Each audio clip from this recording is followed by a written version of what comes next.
ГСП онлайн. Городские новости сейчас. Воскресенье, 12:00, Комсомольская площадь. Встреча близнецов и двойняшек. Акция в нашем городе новая. Идею в жизни воплотили две молодые мамы, в 2015 году родившие разом не одного, а двух младенцев. Оказывается, такую встречу проводят по всей России. Она проходит сегодня, 29 мая, последнее воскресенье мая.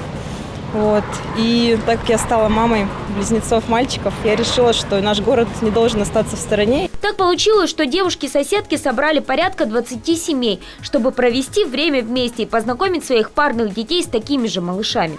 Самым маленьким всего полгода, самым старшим Вове и Владу уже 12. Когда мальчишки только родились, их различали по волосам. У одного прическа была гуще. С возрастом задача легче не стала. Да, папа путал, папа и сейчас иногда путает, все равно бывает.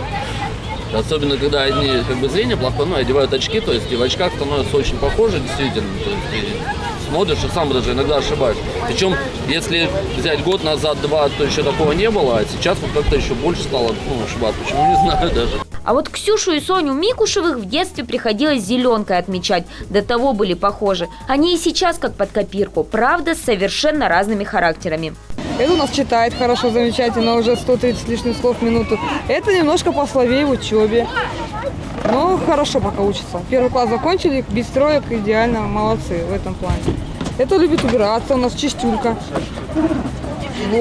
С этой сложнее, у нее больше такие организационные какие-то вопросы. Они действительно одновременно одинаковые и очень разные. Пока Ваня спит в коляске, Варя улыбается каждому прохожему. Пока Ксюша болтает с журналистом, Соня стеснительно улыбается, прижавшись к маме.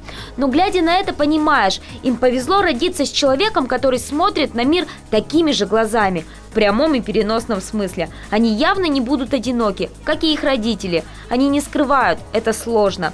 Но продолжая говорят, это счастье, причем двойное.